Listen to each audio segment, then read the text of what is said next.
Hey, this is Ed Robertson, and this is the Mountain and Prairie Podcast, where I introduce you to some of the innovative and creative individuals who are shaping the future of the American West. I meet most of these people through my work in ranch brokerage and land conservation, or through my hobbies and interests that revolve around spending time up high in the mountains. My guests include ranchers, writers, entrepreneurs, conservationists, athletes, artists, adventurers, pretty much anyone who's doing important work and has an interesting story to tell. My guest today is Jim Howell. Longtime listeners of the podcast will definitely remember my first interview with Jim. He's a rancher and CEO of Grasslands LLC, a progressive ranch management company with operations in the American West, Florida, and New Zealand. Jim was also a co-founder of the Savory Institute, a nonprofit organization that espouses the use of holistic planned grazing to restore healthy grasslands around the world. Having worked so close to the land for his entire career, Jim has a fascinating personal and professional backstory, so I encourage you to listen to our first episode if you haven't already. Knowing that many of you listeners either work in ranching or are interested in holistic ranch management, Jim and I decided to have a second conversation focused on more of the nitty-gritty details of his process for managing ranches. We discuss a wide range of topics, from how Jim and his investors identify ranches as potential acquisitions, to their methods for increasing stocking rates while simultaneously improving the health of the grass. We discuss the intense planning that goes into each operation, and Jim explains how his grazing process translates into increased biodiversity and improved ecological health of the entire landscape. This conversation is like a college class in ranch management, only much more fun and engaging. Our conversation revolves around two of Grassland's eastern Montana ranches, the 53,000-acre Antelope Springs Ranch and the 38,000-acre Cinchbuckle Ranch. My Murr Ranch Group colleague Duffy Brown and I are working with Jim to market both of these ranches, so we're both familiar with the operations and landscapes and understand the amazing results that Jim has been able to achieve. Both ranches serve as excellent case studies of how holistic management can bolster the health of grass, increase profitability, and be a true winning proposition for the land, animals, and all other stakeholders. Even if you don't have a specific interest in ranches or grasslands, you'll still get a lot out of this episode. Jim has very wise answers to some of the quick questions that I didn't get to ask him during our first interview, and he offers plenty of great book recommendations, including one book that Jim thinks every college freshman should read. The episode is packed with great information, so don't forget to check the episode notes. Jim is a hardworking, curious, humble, and smart guy who's managed to create a fulfilling career that's making the world a better place, so I know you'll enjoy this conversation. As you know, the way that I've started these interviews is I ask people, when you meet somebody for the first time and they ask you, what do you do? How do you answer that? Mm-hmm. But we've got an hour and a half that people can go back to with you and listen to that in detail. But what I would like is for you to just kind of get, for people who haven't listened to that episode, if you could give an overview of kind of what you do and your background. Yep.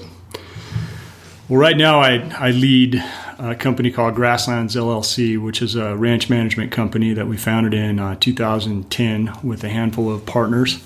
It was conceived to go out and raise investor capital to then go out and try to find commercially viable ranches that we would try to manage for our investors, both to try to generate a competitive annual dividend on the value of that capital, but also these guys were highly motivated just by the long-term capital storage potential of these properties, and so we found some like-minded investors and got that done, and so I lead that company now, and we'll talk about the operations here throughout the podcast. But prior to that, I was a rancher in western Colorado and did a lot of ranch management consulting around the West.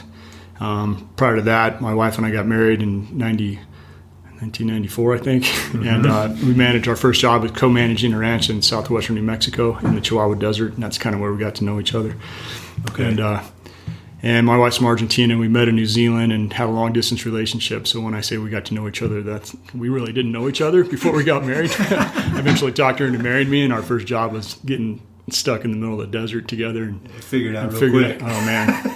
It was great, though. And prior to that, I managed a grass-based dairy in East Texas that I did. Got that job because I'd spent that year in New Zealand as an exchange student, learning how the dairy industry works, the grass-based dairy industry works in New Zealand, and so that farm in Texas was modeled after the way the Kiwis farm their dairy cows. And I had no idea what I was doing, but since I had a year in New Zealand, they thought I did, so that's why I got the job. prior to that, I cowboyed in Western Colorado for a summer, my first job out of college, and so that's kind of my career going backwards. And so, could you talk a little bit about the Savory Institute as well? Because I know that's a name and almost a brand that people know of when they think of holistic management. Can you just talk a little bit about your involvement with that and how Savory and Grasslands work together? Yeah. So yeah, my wife and I, Daniela, that ranch that we managed in Mexico was actually owned by an absentee owner from Tennessee, and he hired Savory's group at the time that was called the Center for Holistic Resource Management in the mid-'90s to manage the ranch, and then we got hired as the on-site managers. So through that job is how we got to know Alan Savory and got kind of our teeth cut on all this extensive scale planned grazing range management in semi-arid environments. And so we got to know Alan. We did a lot of work with him through the years, never really worked explicitly or specifically for his group, which is based in Albuquerque, but did a lot of consulting kind of contracts with them, a lot of training around the world for them. Stayed in touch through the years. And then in 2009, we decided to create a kind of a for-profit parallel entity to the Albuquerque-based entity, which we decided to call the Savory Institute.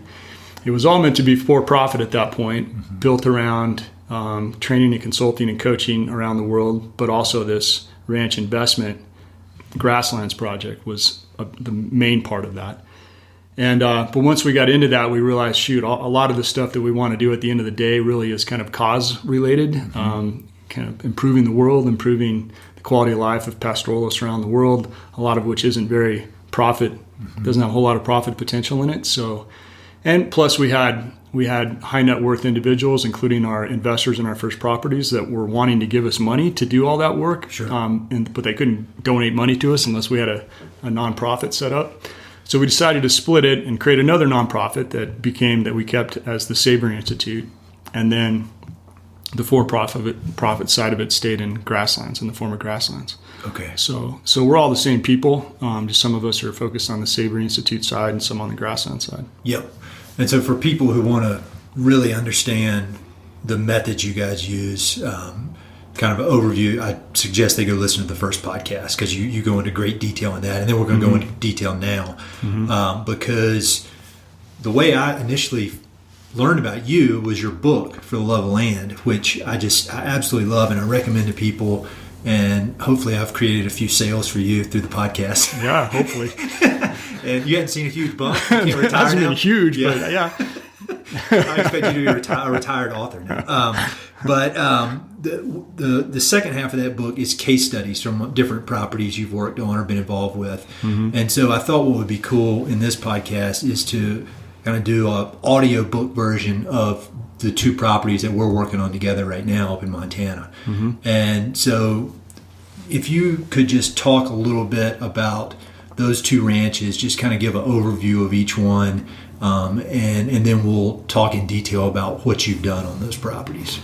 Yeah, so the Northern Great Plains is where we got started with our Grasslands investments. We actually got started in western South Dakota in Butte County in 2010. We got the first two properties bought there. And then 2011, we got the Cinch Buckle bought, which is eastern Montana. 2012, then we bought Antelope Springs. And so the reason that we were driven to focus on that geography was there's a lot of background on that, but part of it is that was kind of the last, what we perceived to be the last undervalued pocket of ranch real estate in the U.S. When we started Grasslands, we were looking simultaneously there and New Zealand, but our first investors decided that they would like to get to know us in the context of the United States before we tried to do anything internationally. And so when I went to pitch them, most of my first pitch was about a New Zealand opportunity that I was aware of. And then I said, and by the way, in case you want to do something in the U.S., here's some stuff in South Dakota we found that looks like it'll pencil about the same as the New Zealand stuff. And they said, that was on Friday. On Monday, they called me and said, we want to do this stuff in South Dakota with you guys. Let's try to make that happen. And so it wasn't just the fact, though, that it was undervalued relative to, and when I say undervalued, we look at it on a dollars invested, and the dollars invested in the land that it takes to run one cow unit for a year. So so that's a function of the price per acre and how many acres it takes to run a cow, and for a year. And so the combination of that resulted in the best valued land on a dollars invested per cow unit basis in the country. But that wasn't the only thing either. I kind of gleaned these insights as a result of working around the world, traveling around the world a lot. My wife and I had this tour business, and ranch tour business that we took progressive ranchers to visit other progressive ranchers around the world. And I started piecing together that there's some kind of traits of really successful ranches that are were common across different geographies and different countries. And it's not rocket science, but kind of the main thing is they need to have scale. So for a commercial ranch to be viable, it kind of needs to have at least 1,000 year-round cow unit carrying capacity, because your basic kind of infrastructure that you need, or kind of human resource base and basic tools, are the same for a 500 cow ranch as they are a 1,000 cow ranch, or even a 1,500, 2,000 cow ranch, pretty much. So you need two guys, and you need two good men or women, and you need a few horses, and you need a pickup, and you need a couple four-wheelers, and you need a stock trailer, and that's the case if you're running 500 cows or 2,000 cows. And so the more stock units, animal units you can spread those basic overheads over, the better. So the Northern Great Plains still has these big contiguous intact ranches where you can run big herds of livestock in a really labor efficient way. So there's the scale component exists in the Northern Great Plains. The other is it's reasonably flat, flat to rolling, which makes life way easier than steep mountain country. Sure. You just spend a lot of time fighting gravity if you're in the mountains, which is tough on people, tough on horses, tough on pickups, tough on pumps. Road maintenance is awful. And so I love the mountains, but it's tough. It's way tougher to ranch in mountains than it is in the plains. And so you can just create those low-cost production models a lot simpler on the plains. The other thing is that Northern Great Plains are dominated by cool season grasses, cool season perennial grasses, which tend to retain a better ratio of digestible protein to digestible energy, especially going into the dormant season and in the winter. So with a little bit of protein supplement, you can graze all winter on that stuff and maintain adequate levels of animal performance on dry cows. And then being in that type of environment, the weather patterns that are typical in the northern half of the country versus the southern half, like the southern plains, are mostly built around, or mostly the warm season grasses, which don't have nearly the digestible protein in the winter when the grasses are dormant, and the rain tends to come far more erratically and sporadically and more spotty pattern. Whereas in the Northern Great Plains, you get typically enough snowfall in the winter. Usually snows a little bit, melts in the ground, snows a little bit, melts in the ground. And so you have usually a saturated soil profile when it starts to warm up. And then the rainy season is right in April, May, and June typically, right when you need it. And there are usually these big, broad weather fronts that come through instead of these spotty thunderstorms like in the southern plains. And so the point is the predictability of growth up there is far higher than it is in the southern tiered states. When you were kind of discovering that, did you discover this because you had spent time up there on ranches, or was there some database or some research, some way you researched this to figure this out? No, I definitely databases, but the thing is, the Northern Great Plains kind of combine the good of the mountains in terms of the predictability of growth in the spring with the good of the plains when they're flat. So a lot of the grasses that we have up there in Montana and South Dakota are the same grasses that grow on my family's ranch or former ranch in western Colorado, western wheatgrass and different needle grasses and different kinds of bluegrasses. So they're the same grasses, and the reason that it's so predictable in the Intermountain West is because we get all the snow, the soil profile is saturated in the spring. Yep.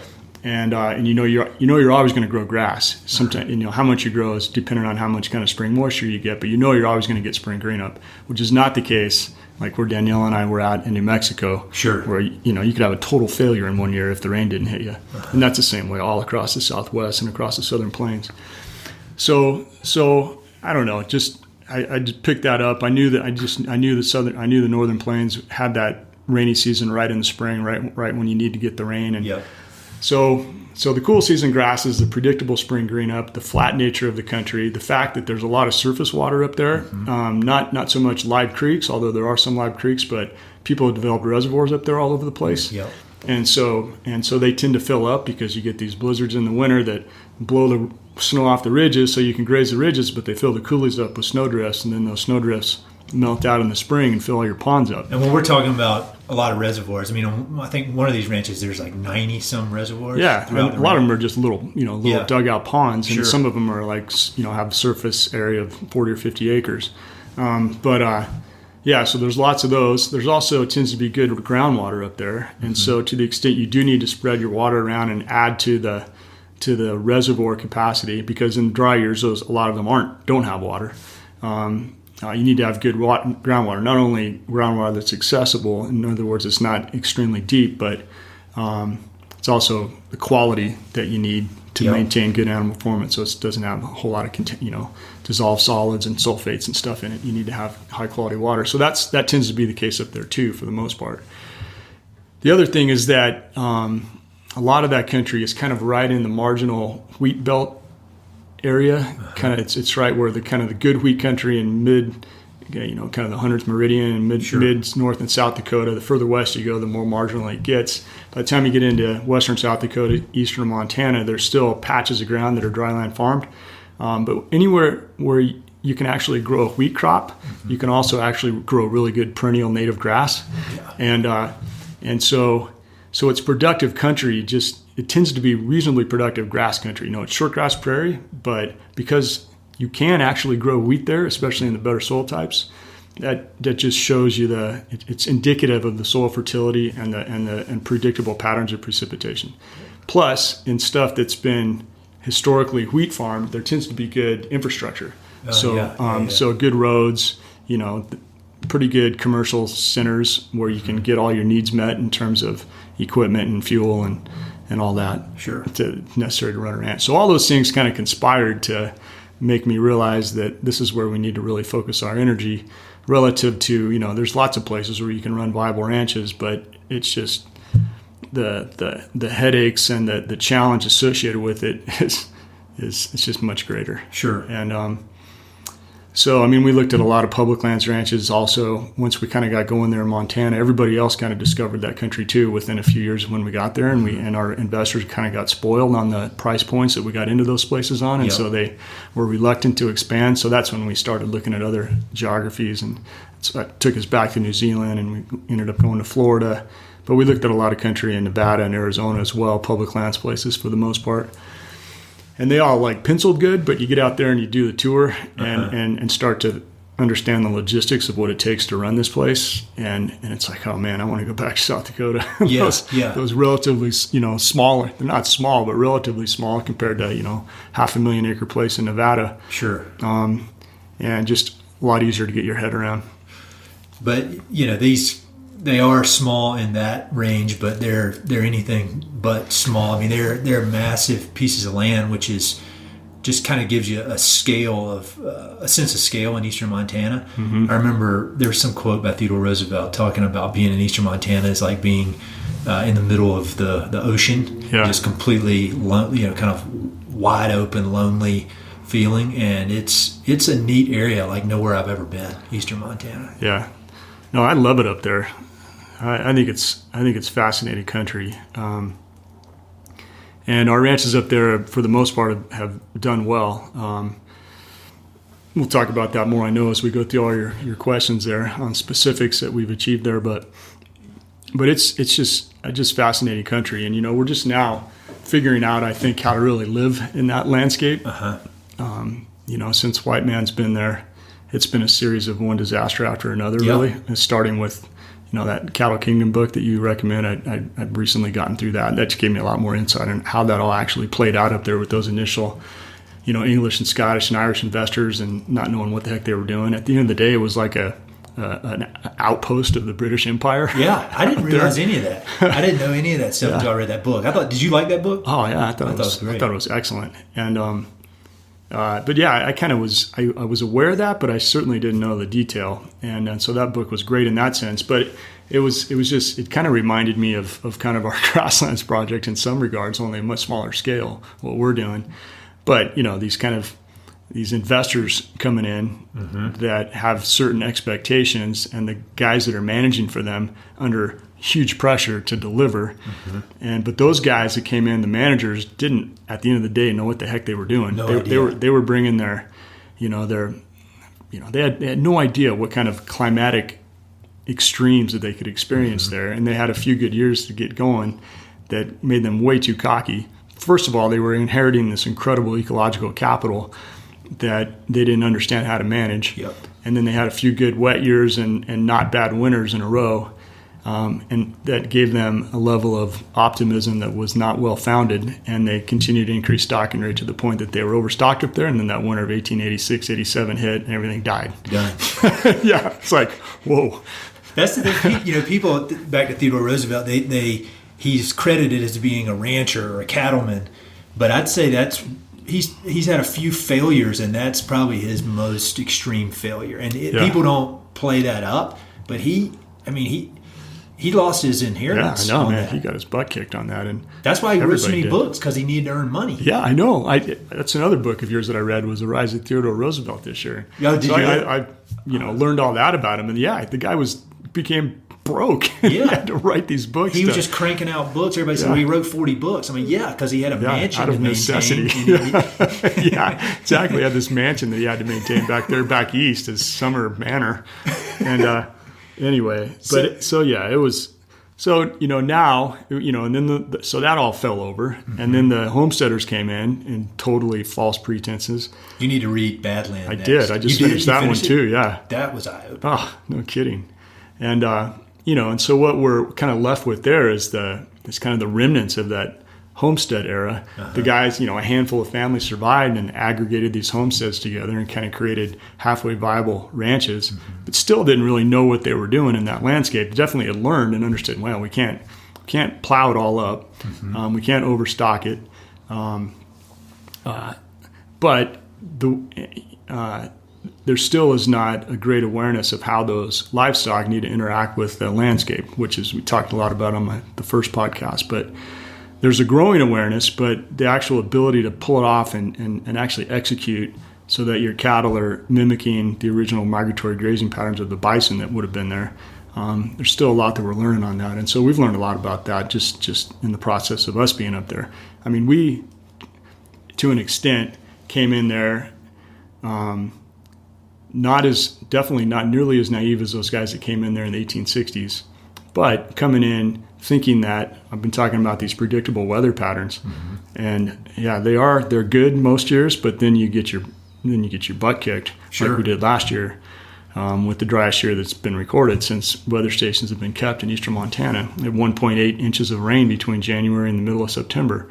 That is insane. Yeah, it was insane, and it was really tough to get through that. But at the same time, we also learned how resilient that landscape really is and how resistant it really is to those huge dips in precipitation, because it's amazing how those plants still, even with very minimal moisture, can still, do 50% of what they can do in a good year in the worst year ever. Yeah. You still have to destock and adjust everything accordingly, but even in the worst year ever, it wasn't a failure up there. Yeah. So that's been good. But we were optimistic in terms of what that country can do, and we really pushed things on our South Dakota places, the first places we got. And we ended up we just sold those actually. The second one is due to close here in a few days. Oh, nice. But we came in on those places. First of all, they tend to be all that country tends to be understocked relative to how much grass it can actually grow. And we talk more about how we actually access that grass. But we went into those South Dakota places thinking, man, doubling the local average stocking rate, doubling what these local guys think they can carry here is going to be easy. And we ended up doing that.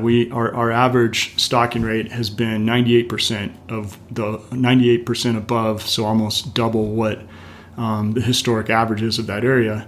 But we have We've got these biological or ecological monitoring transects and sites all over those places. So we go out there every year and measure in the fall how different ecological indicators are faring, are trending through time. And all of our plant density is still the same in terms of basal cover. We haven't lost plants there, but our litter cover in between plants, which is a component of our aggregate soil cover, which we like to have at 90% plus. So 10% bare ground, 90% plus soil cover has come back significantly because we've just pushed stocking rate too hard. So every year you got to grow enough grass to both feed the cattle and leave enough residual to cover the soil surface. Sure. And we've been incredibly efficient at harvesting our grass there at the expense of litter cover, but not at the expense of losing plants. And so we realized that we need to back off our stocking rate there. And at the Cinch Buckle and Antelope Springs in eastern Montana, we indeed have been more conservative there. And our average stocking rates there have been about 50% above the long-term average of the area. And we've maintained basal area, in other words, plant density. We've maintained our litter cover, and we've increased species diversity, so that our species diversity has increased by about 83%, meaning the number of species that we count in across these specific transects has almost doubled relative to when we started. So we're really enhancing it. It's some grasses, but it's mostly forbs that are coming in, which are really valuable from a wildlife perspective, from a sage grouse and a pronghorn, and so perspective. So plus our plants themselves, we have our live canopy cover, which live canopy is basically leaves that grew this year versus older decadent material that's carryover from previous years.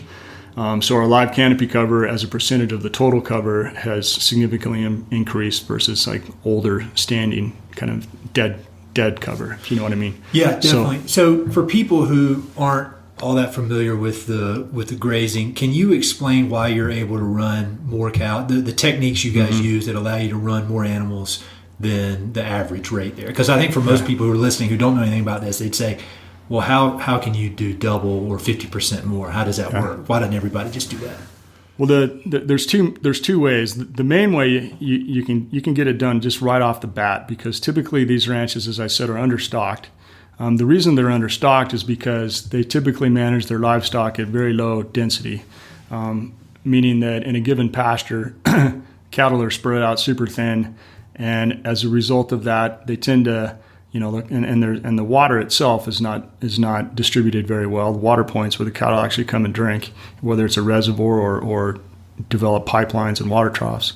So under low stock density, there'll be a handful of cattle at each water point in the middle of the day getting a drink, and they'll go maybe a half a mile away from that water point over the course of grazing in the rest of the day. But in that country, you have all kinds of area that's a half a mile to 3 miles from water that the cattle simply don't go to under a low density grazing situation. If they're just turned out, given their choice, they're not going to go there. No, they graze in. They tend to come back and overgraze the areas that are close to water. And overgrazing, they come back and as those plants try to regrow during the growing season, they're coming back and regrazing them as they're trying to grow back. That's what overgrazing is. And then the stuff that they don't get grazed tends to get what we call it over-rested, or you get this accumulation of above ground biomass that is repulsive to the animal, because after it's been there for a year plus, it loses most of its digestible protein and energy. And if you have those grass plants tend to just sit there, that old material just tends to sit there. And for an animal to go in and get its head into there and get a bite of the current season's growth, it has to take a bunch of the previous year's growth. And if the animal's never moving and has the same exposure to the same area all the time, it's far more likely to go back and continuously graze that regrowth on the areas that it's been grazing. Sure. Because that's where all the protein and energy is that fresh regrowth, versus going and grazing the kind of undergrazed, over-rested grasses. And then the over-rested grasses will basically strangle themselves. Yeah, it depends on the species, but a lot of them just end up just dying. It depends on the species and kind of the environment, but eventually those bunch grasses especially tend to die in their center, and you just pull them out of the ground if they don't get periodically defoliated. Your book has great photos of that for people. Again, buy the book. Yeah, and so a lot of that country up there is more it's dominated by western wheatgrass, which is rhizomatous instead of bunch grass. And or there's quite a bit of buffalo grass and blue stem up there as well, which kind of sod forming. So it's less prone to dying as a result of no grazing, but they still get this bulk of above ground biomass that's not attractive to the grazing animal or any wildlife or anything. So it's just it's kind of a stagnant, decadent landscape. So those two patterns, overgrazing and undergrazing, tend to happen on any specific patch of ground. And so what we do is we aggregate animals up into bigger herds, condense them down onto much smaller areas, and so if they're going to fill their bellies, they have to walk more than a half a mile from water. And so, and they tend to do it willingly once they kind of understand the program. And the first time through a property, or the first year through a property, when you're dealing with all this kind of over-rested rank feed, it's somewhat stressful to get them to make the impact on that and get through it and get it grazed and get all that organic matter cycling. But once you kind of get through it the first time, you don't necessarily have to do it all the first time you go through too. The first 2 or 3 times you graze that, you kind of whittle away at that old decadent stuff. So just by virtue of how the animals are managed within the landscape at these higher densities, higher stock densities, and moving onto fresh ground more frequently, we effectively are able to access the entire ranch as opposed to just half mile from each water point. And so we call our investors, I remember the first time we explained that to them, they're like, oh, it's kind of like we're just filling up the apartment building. Yeah, definitely real estate guys. Huh? Yeah. It's like you like build an elevator, It's like you buy an apartment building, it's got a busted elevator. So you fix the elevator and then access the top 5 floors.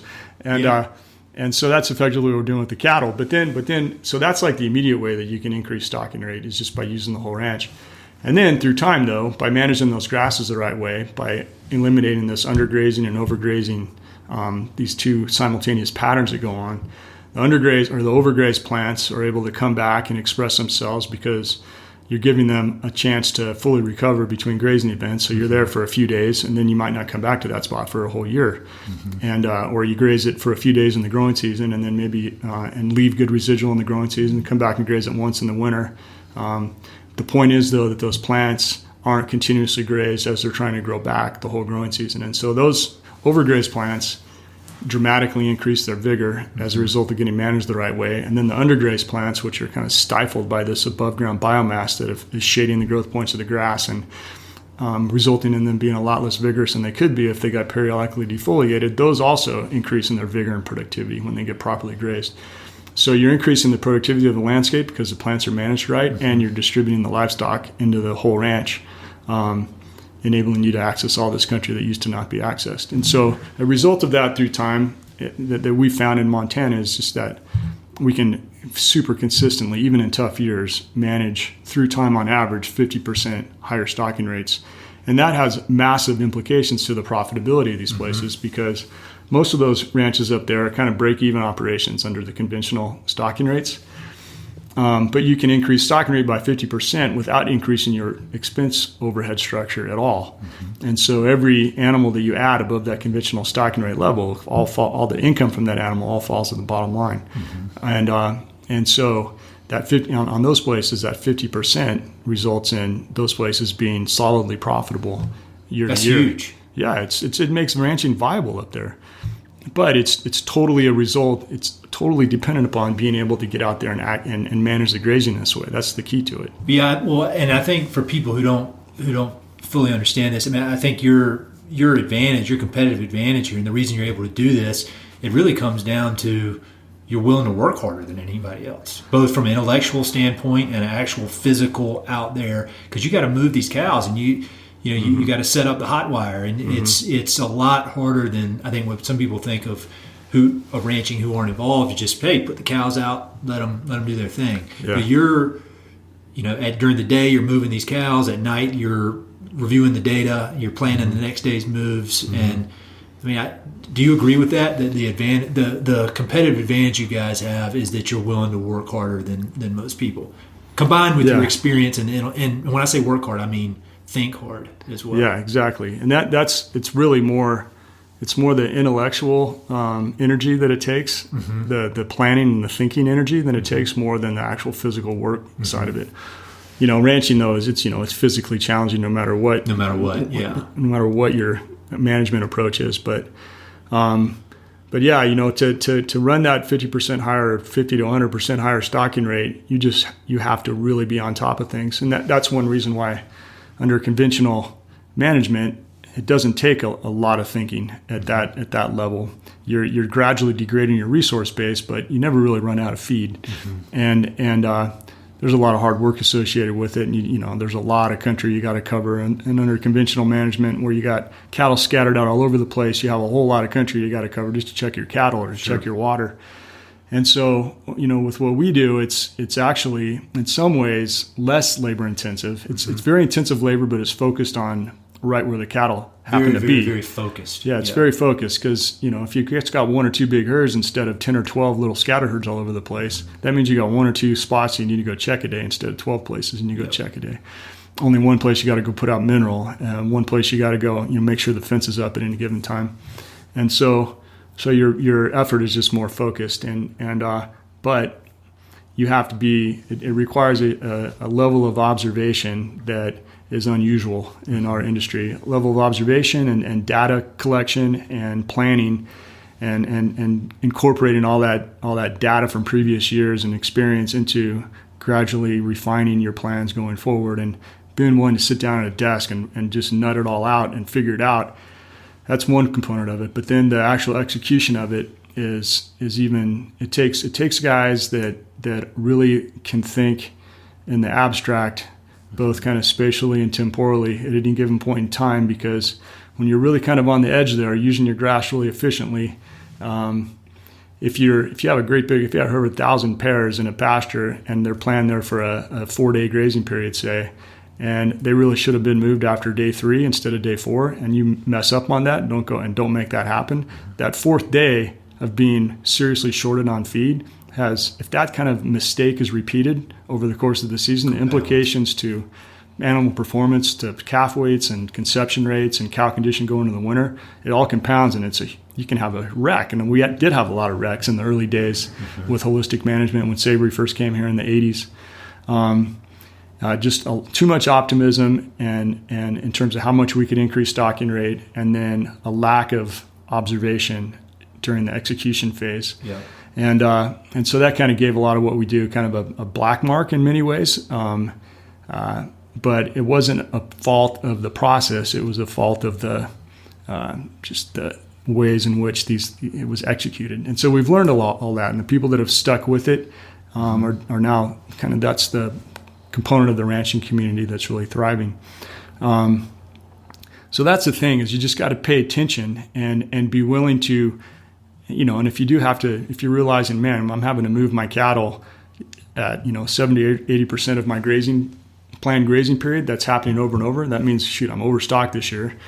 How am I going to adjust so that I get to the end of the season with as many cattle as possible and build the winter cover that I want to take into the winter to winter my base capital stock or whatever the consideration is. Yeah. How that is evolving over the course of the season is something that you constantly have to be paying attention to and thinking, again, temporally way in the future. Like, what is this adjustment that I am or am not making today? What's the impact on that, on my ability to get through the next 12 months? And so that's the hard part that people struggle with. Yeah. And I don't know how else you could learn that other than through just raw experience. I guess as more and more people are doing this and you guys are compiling the data and you can share it, that helps. But when you're on the cutting edge, you're kind of breaking new ground there, and it's the experience that matters more than anything. Do you agree with that? Yeah, for sure.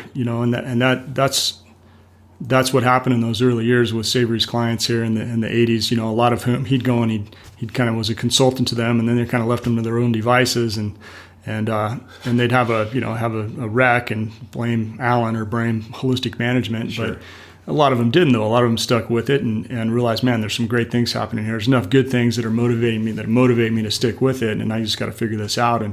So it's a school of hard knocks. But now there's getting to be a kind of a second generation of holistic management people. They grow up doing this, and so it's just kind of ingrained in them, and that's the way they grow up thinking that a ranch needs to be managed. And so that's super valuable.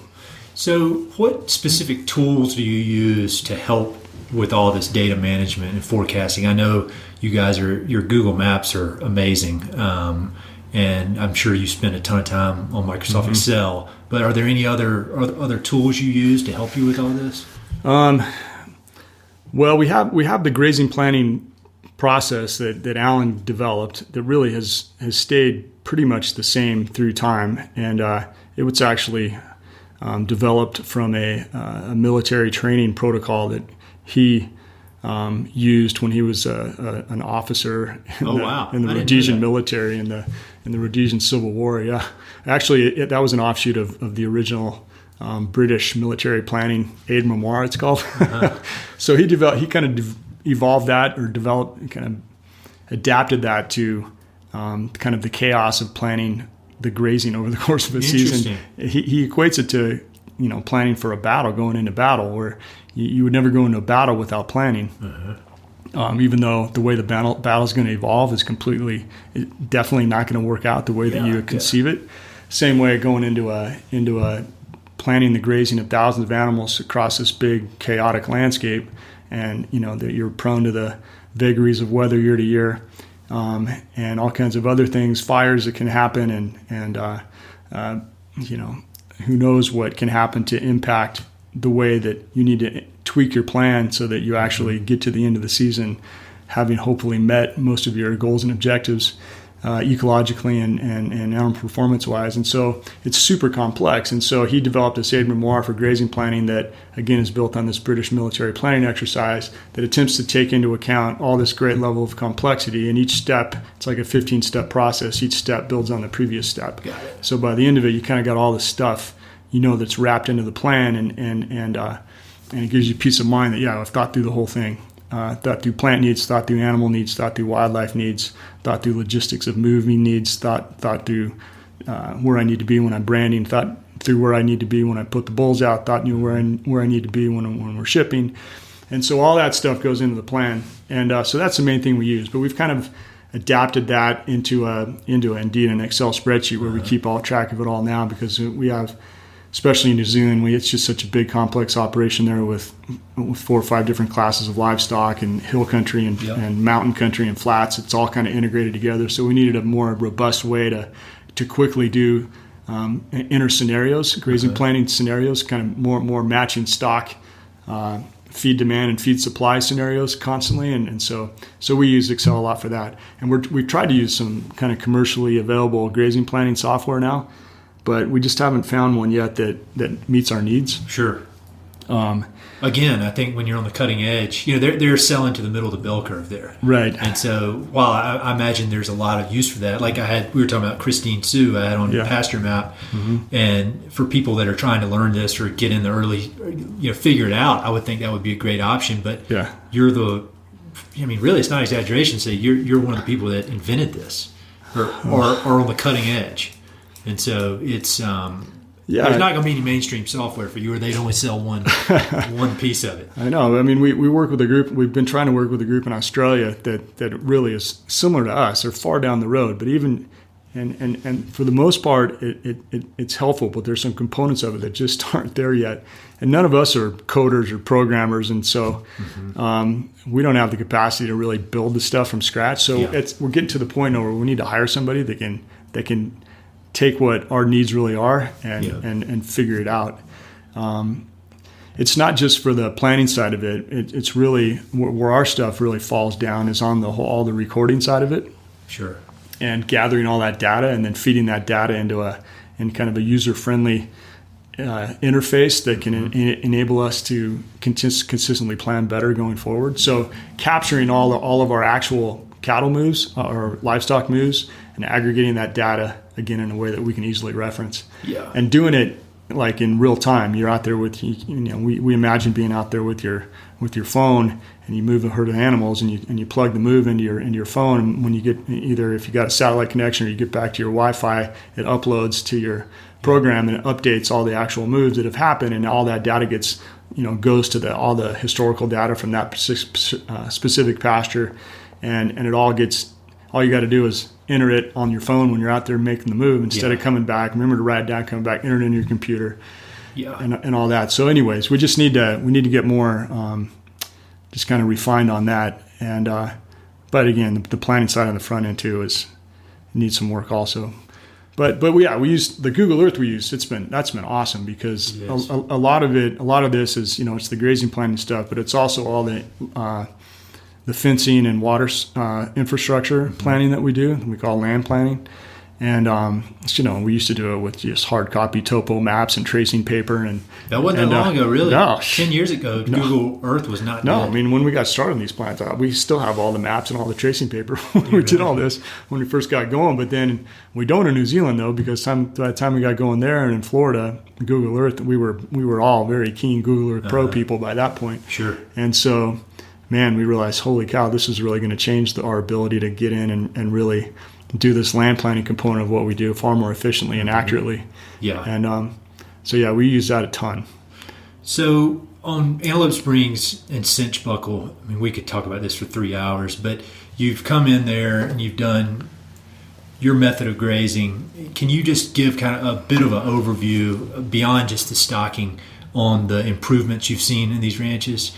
I mean, it can be anything from, if you could talk a little bit about some of the water infrastructure you put in, I think that's huge. But then even to the biodiversity, because I remember when I was driving around on Cinch Buckle, your ranch manager pointed to a spot and he said, when I started on this place, there was no willows down there. It was just barren. And now over the course of my time here, that whole area is grown in with willows. It's just a lot more healthy, more birds.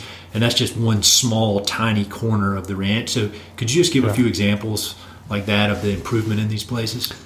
Yeah, so those kinds of very obvious improvements, again, they kind of happen on kind of little areas where the willows come back, or you get some cottonwood germination, or you get a patch of bare ground that you fed a hay bale on that got a lot of fertility kind of added into it and created all these microsites for germination. Suddenly covers back up with grass again. So there's lots of those obvious things. But by far the biggest really takeaway in terms of what we've been able to do there has been the fact that we've run 50% more cattle. Talking about Montana now, so we've created economically viable operations there in the process of maintaining our ground cover, and so in terms of the aggregation between litter and plant basal area, so aggregate soil cover, has maintained itself. And the quality of that soil cover, though, is improved, though, because the plants themselves are more vigorous, and we don't have this overburden of decadent material now. What's covering the soil surface is contacting the soil surface as opposed to this kind of standing dead biomass. So the litter is down now, touching the soil surface where it can decay back into the topsoil more readily. And then the standing biomass is all 1 or 2 year old feed, or current year's feed, or from last year. So you don't have 5-year-old stuff standing there that's gray and oxidizing and nasty. So just the aggregate kind of health of the whole landscape is better because of that periodic and well-managed infusion of disturbance as a result of that migrating grazing herbivore mimicking the grazing patterns of the bison. So those are, that's the main improvements that we've seen. But as you say, there's lots of little site-specific places, though, where things really jump out at you. And at times of the year, you see these fence line contrasts with your neighbors that are great. And the thing that I think is so cool about that is it's obviously great for the environment, great for the grasses and for the animals and the birds, but even if you have no interest in any of that, it makes them more profitable. If you're only looking at it like the apartment building complex, it's much more profitable now, which is just, it seems to be rare in operations like this, that you can kind of have it both ways. Exactly. It's an example of the human species generating profit in the process of building back ecological capital as opposed to liquidating ecological or natural capital. It's like the first time we've done that since we've been around. Sure. Really, I mean, we used to exist in relative balance and harmony with our environment to a degree, but really, since humans starting fires, Homo erectus starting fires. Yeah. As Alan Savory likes to say, no fire lit by a human being is a natural fire. Yeah. That's right. The globe did not expect a clever primate to figure out how to light a fire. Sure. And since we started doing that, not very, in some ways, probably intelligently and deliberately and carefully, but a lot of time, especially in the early days when you first figure out a new tool, humans are very prone to abuse it, overdo it, Yeah. Exactly, overdo it every time, and so that's the heartening thing about this, is that indeed we are profitable in the process of not liquidating but regenerating ecological capital. And you asked about the improvements. I mentioned a little bit ago. We've maintained our plant density, and with healthier plants, we've maintained our litter cover, and in terms of more prostrate litter that's more readily incorporated in the topsoil. But we've also increased our species diversity out there. So usually there's dormant seed sources in all this country of all these native plants that, without periodic disturbance, it happens in the right way. You tend to not enhance or support the germination of those seeds. And so with the right disturbance, with a hoof planting a seed, and then the right litter cover on the ground that can slow the water down and cause the water to infiltrate the topsoil, and then the animal moving on as that seed germinates and comes on, you create the conditions for these dormant seeds to germinate. Sure. And so that's a really cool thing to see all those. The plants there were remnant plants there and these dormant seed sources, but when you create the conditions, they all start to germinate, and you get this influx of new biodiversity there. And so that's been we've increased on average across all of our transects on Cinch Buckle and Antelope Springs our species diversity by 83% since year one. It's been higher than that in some good years, but then the last 2 years we've been kind of drought years. We've kind of come back to 83. So it's like we count almost double the number of species of plants, and and we're just talking about not like going out and just like really trying to find them all over the place. What is growing, or can we find one plant in the 100-meter area of this transect? Yeah. No, we're talking about in the like 1 meter diameter loops that we put down on the transect that go down in the same exact spot every year. There's 5 loops that you put down across the ground, and you read all these ecological indicators within that loop, one of which is how many species of plants can we count in there. That's amazing. And so those loops, we're counting almost double the number of plants in those loops now, the number of species in those loops now than we were when we got started. And again, those are mostly they're forbs coming in that are critical: sage grouse and pronghorn and mule deer habitat. Yeah. All those animals are more forb eaters or browsers as they are grazers. So the cattle are filling that grazing niche that would have been filled by bison and elk out there. Sure. And they're, because of how we're managing them now, they're enhancing all this forb component that's coming in. So yeah, it's good, man. It's great to be involved in that in that kind of work where that at the end of the day, this is sustainable indefinitely, because the thing that underpins it all, which is this ecological capital, is maintaining or improving, and it can finance itself. Yeah, and it's a perpetual motion pays machine for itself. Yeah. Well, that brings me to one of the things that I really found attractive about these properties when we started talking about working together on it, is that obviously a rancher could buy it, but I think what's even a neater idea is that an investor who has literally no experience in ranching could come in and buy this land, and as a great place to park cash and keep you guys on as the managers of the property. And then they've got this place where they've got cash invested. They're getting an annual return from the cattle operation, and they're getting potential appreciation as the land appreciates. And you just really don't find investment in the ranch world. It's hard to find things like that. So could you talk a little bit about the model you guys have used of doing custom grazing versus actually owning the cows, and then if someone did come in and buy and wanted to own cows, how it would be different? Yeah, no, we should say that. I mentioned how the South Dakota places we've sold. The same guys that bought the South Dakota places have bought the Montana places, and they've had a great run in appreciation. And so our owners there have elected to sell those now and going to allocate that capital into other assets. Yep.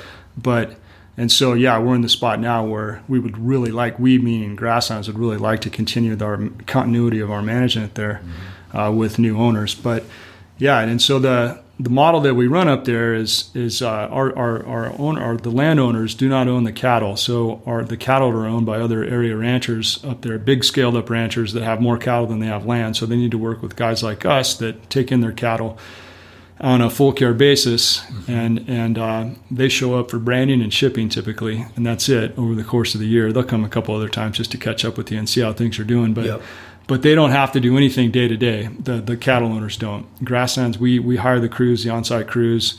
I get up there and facilitate the financial planning, the annual budgeting, and all the annual grazing planning with the crews there. We have an office in Bozeman that does all the accounting for all of them, so the ranch managers don't need to worry about paying bills and bouncing the checkbook every month. Our guy in Bozeman does that, and he's a great guy. He is great. He's been so helpful to me. Yeah, Will. Yeah, he's awesome. And so we kind of offer that kind of full service to the investor, the land investor. Again, when we got into these in 2010, 11, 12, the cattle price cycle was on its upswing, and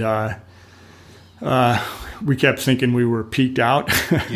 We should have bought cows in 2010, but things continued to go up till 14, 15 when everything tipped over and everything crashed.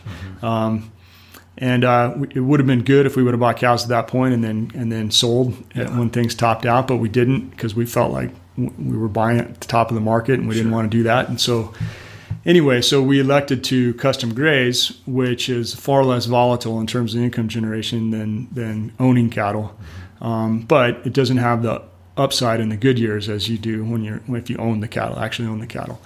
So our investors elected to only own the land and not own cattle. But that's another reason why we got going in Northern Great Plains, though, is because there's big ranches up there, ranchers that have thousands and thousands of cattle. So there's a big demand for custom grazing, both cows and calves on a year-round basis, as well as yearlings in the summer. And so we built the whole business model around, what can we sell the grass for on a full care basis. And Grasslands will provide the full care basis or the full care, and the investor doesn't need to be worried about investing at the top of the cattle market and losing his pants when the cattle market crashes. Sure. Just get this good, steady custom grazing income. And so our returns up there our profitability there is totally from just selling our grass like that, and not actually via cattle ownership. If we would have owned cattle, we would have been more profitable over the course of the time that we've been there. And if we were going to continue there, and if we get a potential buyer that comes in that doesn't want to own cattle, now's the perfect time to buy in the cattle business because everything's bottomed out now, and it's likely to stay low through at least 2019.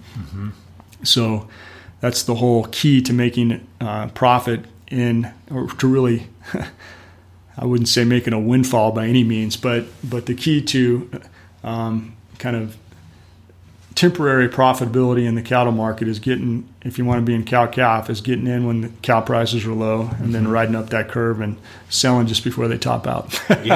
Which isn't that easy to do, obviously. I think, who was it? One of the Rockefellers said, he was asked, what's the key to your success? He said, I always sold too soon. So that's right. That's good, though, man.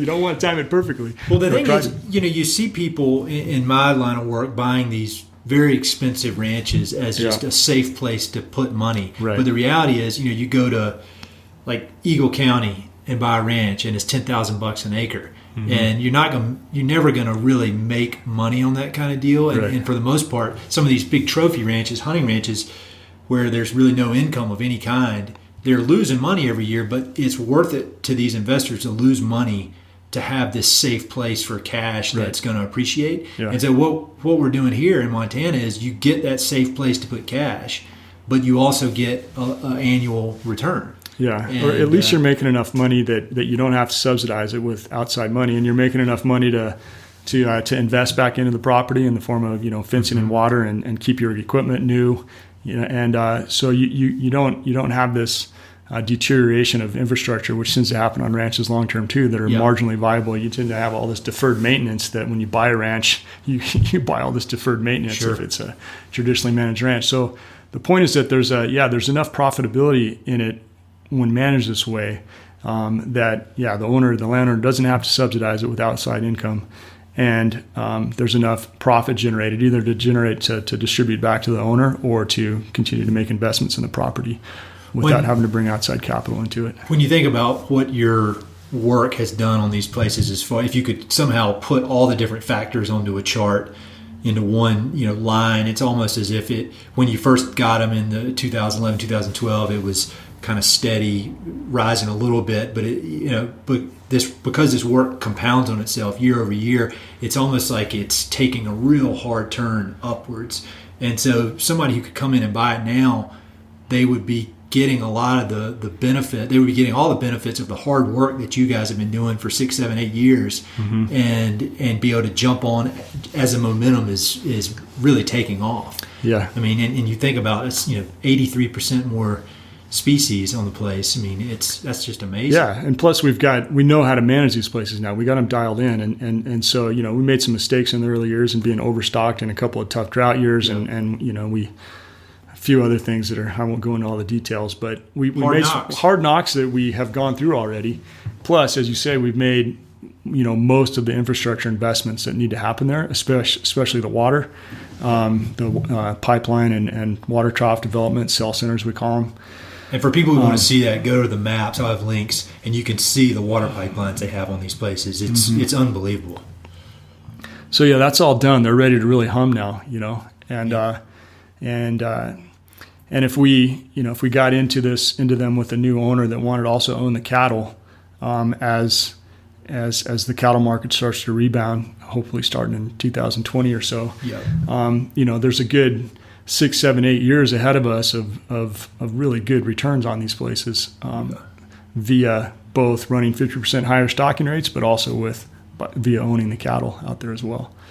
Yeah, they're special places. And another thing we didn't even mention is that the excellent relationship that you guys have built with the government entities up there, BLM and the state, who you lease land from, and they know how hard you guys work, and they know you're taking care of the place. And so that's something that just could not be replicated, that relationship you guys have built with those people. And that has big implications on the how the places operate. Especially those out at the Cinch Buckle, which has that's a 39,000 acre ranch, and only about 8,500 of it is deeded.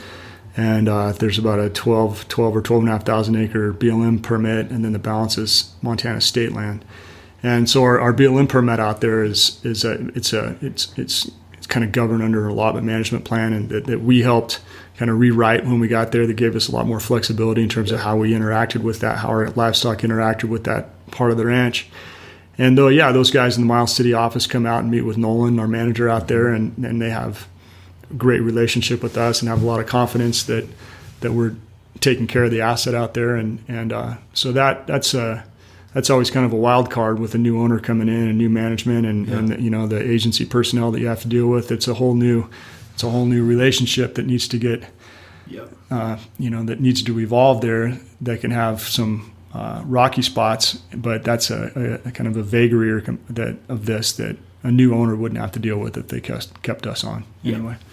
Yeah, they're very, very special places. I've been doing this for a while, and I've seen places everywhere. But these places, I mean, they're very unique. So I appreciate you letting us be involved. So we could keep talking for another hour, but I'm getting hungry. So how long have we been going now? Like an hour. Have we? Yeah. There are two other types of questions I want to ask real quick. Okay. One, the first set is, so I know a lot of people that listen to this are in the ranching world in some way, a lot of young people who are kind of working their way up, gaining experience like you did. If you could offer some advice to those people, or no, here's a better question. When you're hiring people to work for you, what do you look for? Is it? I mean, obviously they need some sort of experience, but beyond the actual experience on the ground working on ranches, what kind of personality traits are you looking for in people? Yeah, well, the fundamental, most important thing is that they're really into horses and cattle, but also really into grass and really into trying to do the kind of things that we do, that have an appreciation for managing grass the right way, and aren't.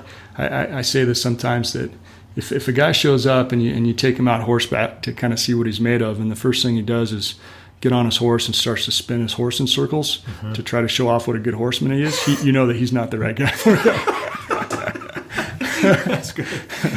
But if he's like obsessed by how vigorous that Western wheatgrass plant looks, that's a great sign. If you have to say, hey, get on the horse. Exactly. Come on, let's go. Yeah. So just, they tend to be really, the guys that work for us tend to be really, they're cowboys, and they love this stuff, and they love horses, and they love cattle, and they love the whole ranching culture. But they have this curiosity about rangeland ecology and doing things the right way out there. They're genuinely interested in it. Yep. And they're humble, curious guys, and realize that all of it is made possible by maintaining the integrity of those ecological processes out there.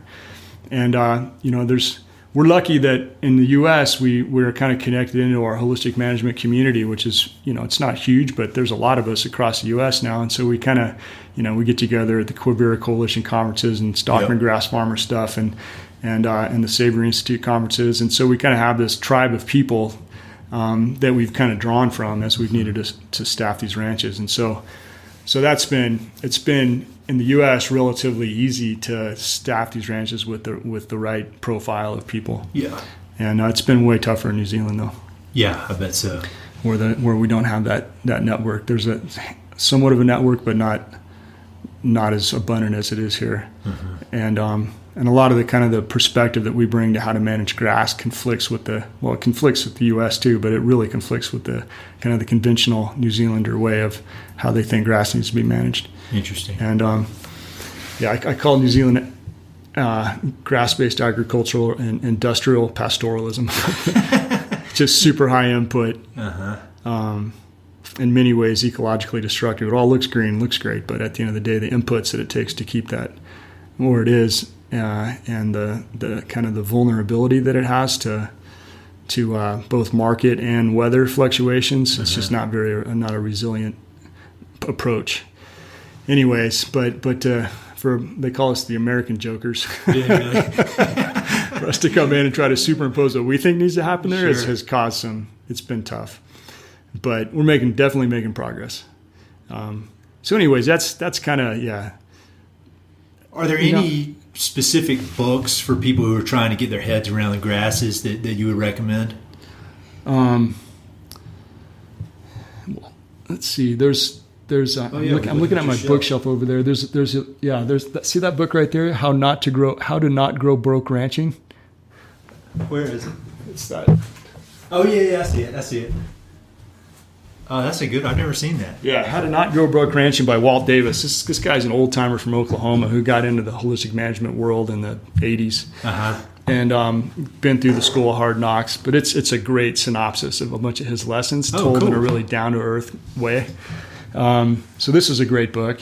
My book's okay. For guys that get into it. It's obviously the Allen's Holistic Management textbook. When I found that in 1990, summer of 1990, I just inhaled the thing twice. I think you told that story on the first episode. Weren't you in the bookstore in Gunnison? Yeah, in Gunnison, right? Where I just happened across that book, but that book doesn't really resonate with some people, but for me, for whatever reason it did, I just couldn't get enough of it, and so, a lot of people will be really, that's the current iteration right there, that book on that holistic management book there.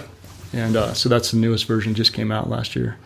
So that's a good one. There's Greg Judy's book, I think I mentioned it in the first podcast, Custom Grazing on Leased Land.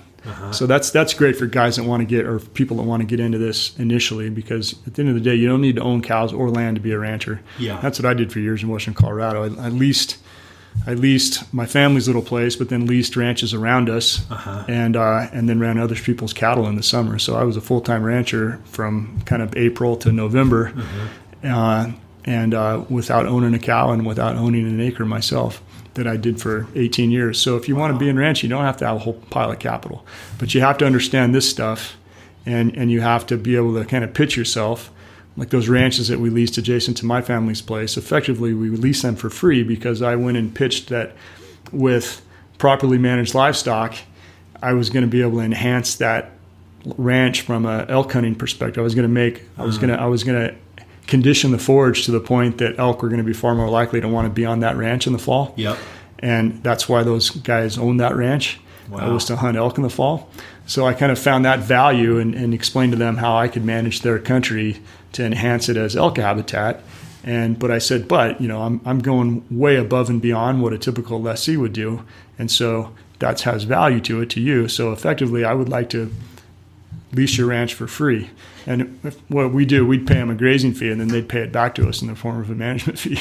Well, I think between that and raising all that money for all these ranches all over the world, and then convincing your wife to marry you when she hadn't spent any time, you're a good salesman. Yeah, I have never thought of myself as a good salesman, Ed, but maybe I am.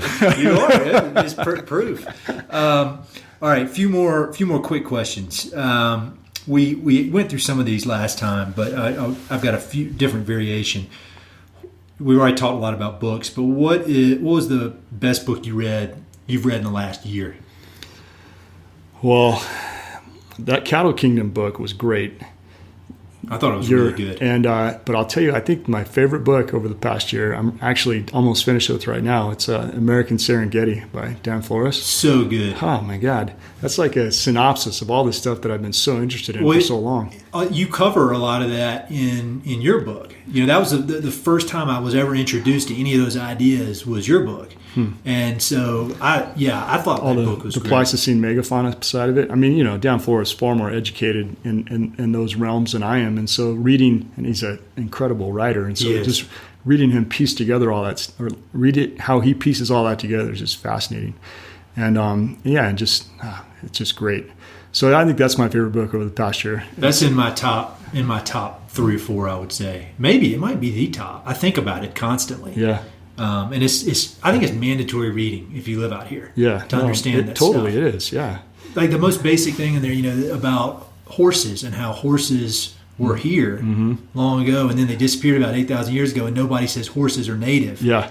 I asked Dan about that on the podcast, and I said, why? And he said, in his opinion, a lot of it's because horses are so politicized now because of the wild Mustangs and all that. But that's just a basic fact that I thought I knew that was completely wrong. It's just crazy. Yeah, and the book shed a lot of light on how all that kind of the horse component of the plains in that bison era, the end of the Native American bison hunting culture, and how integral the horse. I mean, we all know the horse was integral to that, but thinking about realizing the population of horses, wild horses, feral horses that had populated the southern plains, especially, that weren't, they weren't horses that were owned or captured or being used by the Indians. They'd gone wild out there. Sure. And the horse trade that started with those crazy adventures that came out when it was all still in Spain.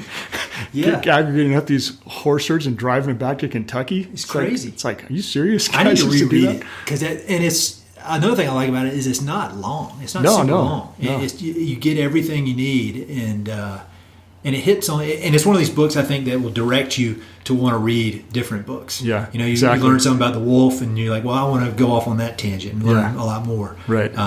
That's my favorite kind of book. One that just gets you kind of like frustrated, like I need to learn more. Right. No, that's good. What is your favorite book of all time? If you had to pick one single book. I think the book I think about most and that had a deep impact on me, I'd read it, it would have been like mid-90s, 20 plus years ago, was Guns, Germs, and Steel. Yep. I've got that and I have not read it, but several of the most impressive people I know have said that same thing about that book. I need to read it. I don't know why I haven't. No, I mean, it's it's just an incredible synopsis of kind of how the world came to be the way it is right now. And the whole thing was initiated by Jared Diamond, the author. He was an ornithologist. In addition to teaching physiology and anthropology at UCLA, he's also an ornithologist, and he used to do research in Papua New Guinea. And he was in Papua New Guinea one time, and one of the native Papuans that he was with asked him one day, how come you white Europeans ended up dominating the world and not people from Papua New Guinea? And that sent Jared Diamond down this quest to answer that question. So that's what the whole book's about. And the great thing is it just blows away any racial explanation for why things are the way they are. It all has to do with geography, luck of the draw geographically at the end of the day. And being in an area where there were plants that were domesticatable and animals that were domesticatable, and being in latitudes where it was possible to expand those kind of technologies latitudinally. It's really much easier to do it latitudinally than it is longitudinally.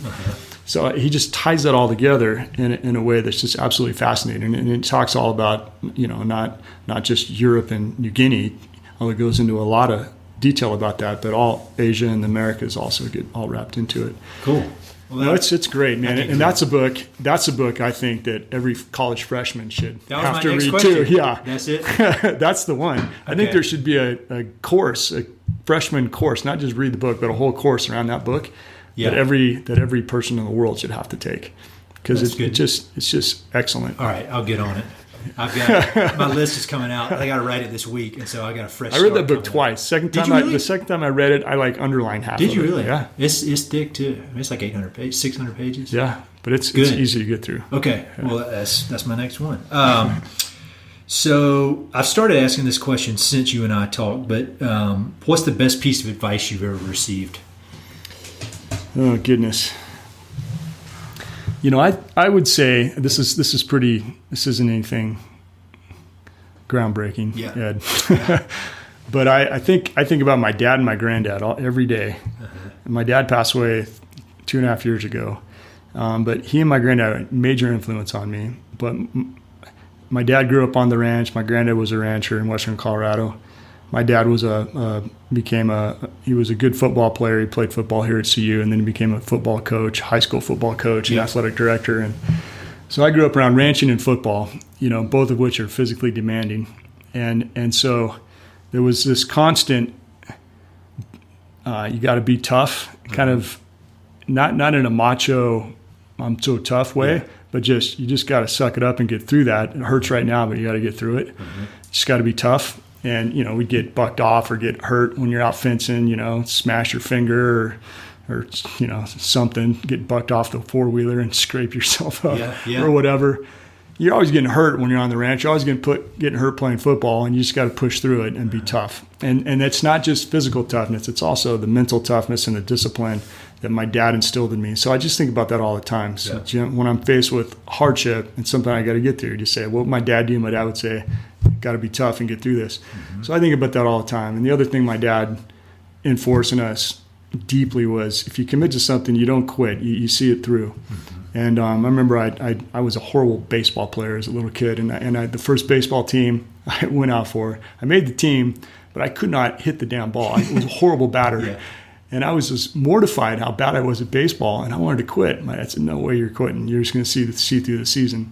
And so that was a good early lesson. And so I just, the corollary to that is if you find yourself in a hole, quit digging. So eventually, you don't quit if you're making progress. Don't give up if you can see that it's gonna work. And even if you can't see it's gonna work, just stick with it.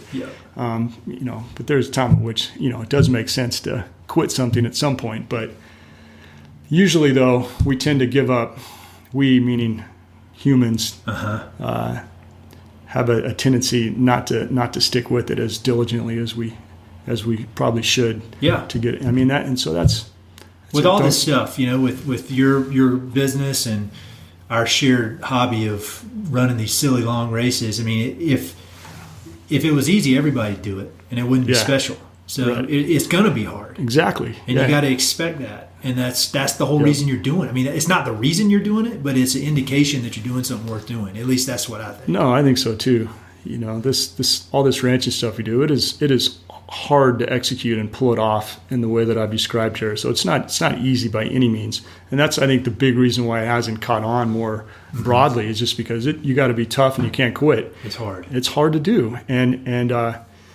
But if you can push through it and actually make it happen, you have a leg up relative to really the rest of the industry, and really have the opportunity to thrive and do good things. My granddad always, the other thing that he used to always emphasize to me is you do what you say you're going to do. Mm-hmm. You follow through with what you said you're going to do. And so I think about that every day too. You know, you have so many obligations, so many things that you kind of commit to. It makes you careful about what you actually commit to doing, and being willing to say no. But if you decide you're going to do something, you do it. And I remember I'm just going to tell a quick story to finish this up. One time I used to raise rabbits in California. That was like my livestock enterprise when I lived in California, and I summered with my granddad in Colorado ranching, you know. But and so I wanted to buy an oats. I used to feed oats to my rabbits in addition to these alfalfa pellets. But oats in Southern California were ridiculously expensive. Yeah. And so oats in Western Colorado were not. And so I told my granddad, I need to buy some oats to take back to California with me. So we went down to this farm not too far from where he lived, that he knew these guys had an oat crop, and they were probably all stacked up in this ancient barn. Yeah. And he said, we'll go over there and see what those guys will sell us 100 pounds of oats for. So we go over there. We find the guy. He doesn't have a sack to put them in. And so my granddad and I go driving around trying to find a burlap bag to put these oats in. And it was taking us forever. You know, the oats are going to cost like $3. And I said, Granddad, man, let's just go to the feed store and buy the oats. It costs us $5 instead of $3. Yeah. He says, oh no, Jimmy. We told him we were gonna buy these oats from him, and we're gonna find a bag. We're gonna go back and buy these oats from him. We made a deal. We got to stick to it. So that never left me. Yeah. And so I think about that every time I'm like, gosh, should I be lazy here and get out of this, or do I do what I said I was going to do? Yeah. And so anyway, I think about that all the time too. That's one of the best pieces of advice I got. I think that's great advice. And I think that's a good way to wrap it up. Thanks for doing this again. Hey, this is Ed again. Thanks so much for listening to the podcast, and thanks for listening to that particular episode. I hope you enjoyed it. Before you go, I've got 3 quick things. Number 1, if you like the podcast, please do me a huge favor. Either pass it along to a friend who may be interested, share it on your social media, or go to iTunes and give it a 5-star review. All those things would mean a lot to me, and they would really help to spread the word about the podcast. Number 2, if you've listened to many of these episodes, you know that I love reading and I love talking about books. Every other month, I send out a quick email with a few books that I've recently read and highly recommend. The subjects are varied, but they're pretty much all nonfiction with an emphasis on history, biographies, adventure narratives, and topics related to the American West. There are no sales pitches for ranches, no spam, no other kind of nonsense, just books. So if you'd like to sign up for the list, head to Mountain and Prairie/reading, or just go to Mountain and Prairie and there's a massive tab at the top that says book recommendations. Click on it. There are a ton of good books that I've read. Some of the old email lists are on there. You can go crazy. There are a lot of books. And finally, if you know anyone I should interview for the podcast, please don't hesitate to reach out and let me know. All my contact info is at mountainandprairie.com, and I'm on all the social media stuff, Facebook, Twitter, Instagram, blah, blah, blah. So feel free to reach out. I'd love to have some recommendations and suggestions of interesting people I should meet. All right, that's it. Thanks for listening. Talk to you soon.